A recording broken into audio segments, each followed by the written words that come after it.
I had a couple of mentors that have retired from the city that I'll just mention real briefly. You know probably both of them. Dave Armstrong, he always told me, be in growth and development. So always take advantage of these opportunities. And I know Dave is a mentor of yours, Kathy, so always take advantage of that. And then Wayne Tonda was another one. And what Wayne taught me is that when the city is doing stuff like this, get our department completely engaged. Go after it full on because it's going to benefit us tremendously. Don't worry about the time that it's going to take. It will pay off tremendously. You all know the benefits of it, but we have to spread this throughout our organization. We have people willingly motivated trying to get better. We've heard everything about public sector employees, but we're creating this culture of people becoming more effective, more dynamic, more capable, building future leaders. So let's continue to take advantage of it and go for it. So thank you, everybody, for being involved in the program. It was very enlightening for all of us mentees, and I'm sure it's for the mentors. So what I want to do right now is that all the mentees, you guys, or we are going to be, or trying to be, the future leaders here. You got to remember that. That's what we're trying to do here. And for the mentors, it took a lot of dedication from all of you. And Mr. Joe Garcia right here was my mentor. And the dedication that he gave to me and the help that he gave me, well, I'll carry for the rest of my life. So thank you, Joe. I appreciate it very much. But it's been my pleasure, actually, to work with my mentee, Lily himself from DOT, another DOT representative, because we have such very different styles in terms of the way we approach our work. And so when we talk about mentor and mentee relationships, a mentor learns just as much from a mentee. And I think that's really, really clear when we learn from each other. And I hope that she's learned from me as well. Because it's been a good relationship, and we agreed that though the formal program is over, we're going to continue our relationship in the future, and I hope some of the rest of you will do the same. Thanks.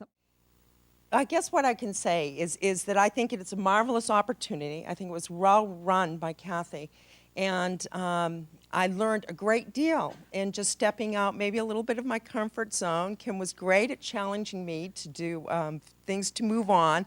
I learned a lot from it, and so from the perspective of taking the program as an opportunity to step out of your department and out of your comfort zone, I highly recommend participating.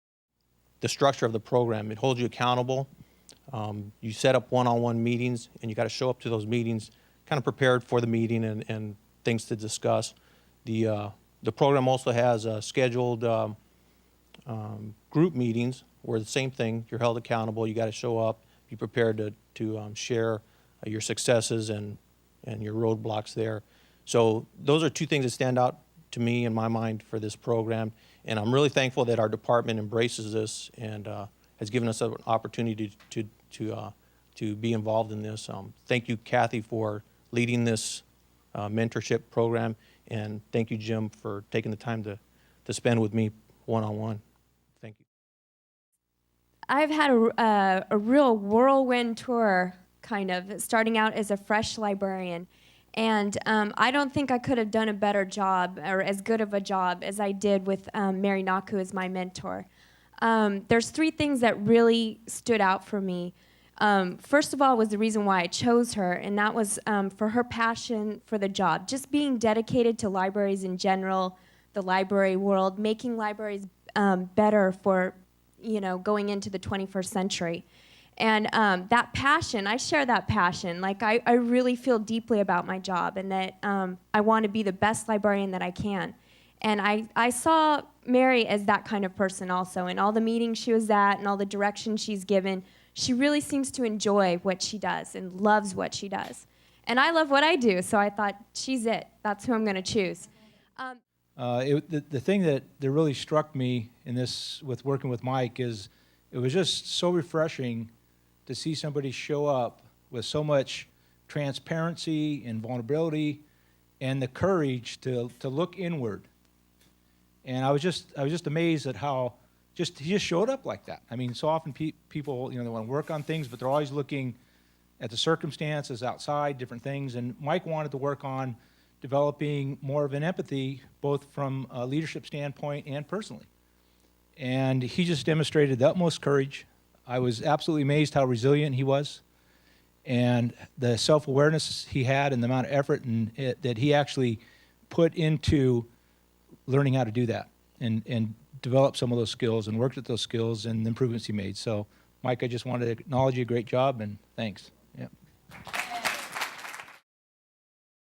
When I first signed up for this program, I did have, one reservation, and that's that I decided who I wanted my mentor to be. And that one reservation was picking Gary Correa because we've been friends for so long. I thought that could interfere or would interfere with it, but what I come to find out was that being that we have been such good friends for such a long time is that there is a certain level of truth and honesty that could be discussed between the two of us. And I thought that that was very important. Being that he known me so well that I had no worries or concerns about him being able to truly give me honest feedback on the things that I was striving for or failures along the way. And to me, that was very important. Hello, my name is Gary Correa. I work for DOT. And first of all, I'd like to say the program is excellent. And along those lines, I'd like to congratulate my two mentees. You guys want to stand up? Huh? There they are. There they are. Mr. Richard Look and Mr. Kenny Braggart. And I'd just like to say to both of them that reiterating what Angel has said is the opportunity from this program to spend the time alone with them and along with them in personal level where we got to share some stuff and get some feedback going, and watching them grow in their targets was quite a pleasure to me. It wasn't always perfect, but watching them turn into the things that they wanted to turn into was really something I took a lot of pride in, and I'm sure they both feel really good about themselves. So with that, I just want to say congratulations to you both. All right. Awesome. Thank you. Thank you. Kenny.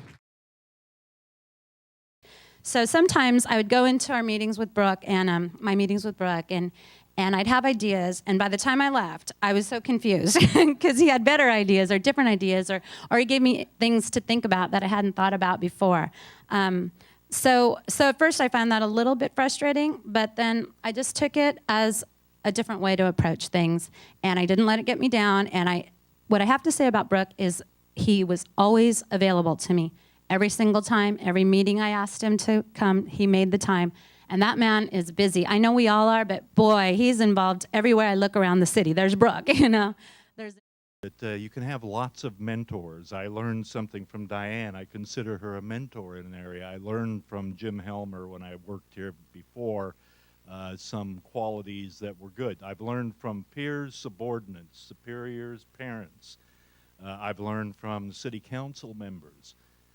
There are all kinds of mentors that you have, and as a result of the ones I had, I wrote up some traits of leadership, most of which were based on what I learned from the people around me.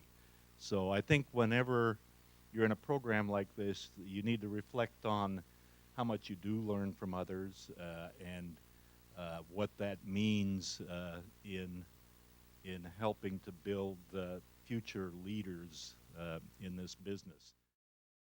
I was privileged to have Conrad as a mentee. One of the things you do as a mentor is you have to be vulnerable. One of the things is you're not a coach, you're a mentor. So you have to open up and share where you've had some of your personal failures and kind of guide folks through some of that to see how they can get some use from that. And you also have to share your successes. And what I've discovered is that the successes weren't always necessarily at the office, but they were personal successes with family, with friends, and in general, how that carried over into the office. And so I thank Conrad for that opportunity. My boss, Brooke, left, so he doesn't get his little award. I'll have to give it to him later. Aw. But there's another big boss of HR. Mark, come on up and get your WOW award. WOW. He's going to get me later for this. I know he is. There's a rule, I know. Sorry. So anyways, Mark is just extraordinary because really, if it wasn't for him, this program wouldn't be possible. He's a stand for it. He's committed to it. You know, he lets me be myself, which thank you for that. I really appreciate that.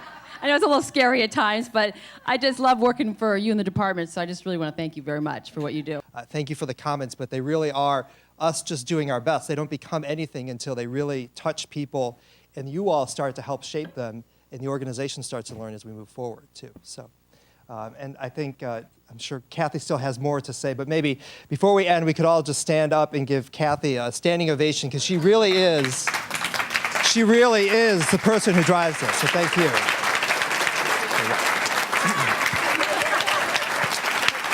Oh, you got me back.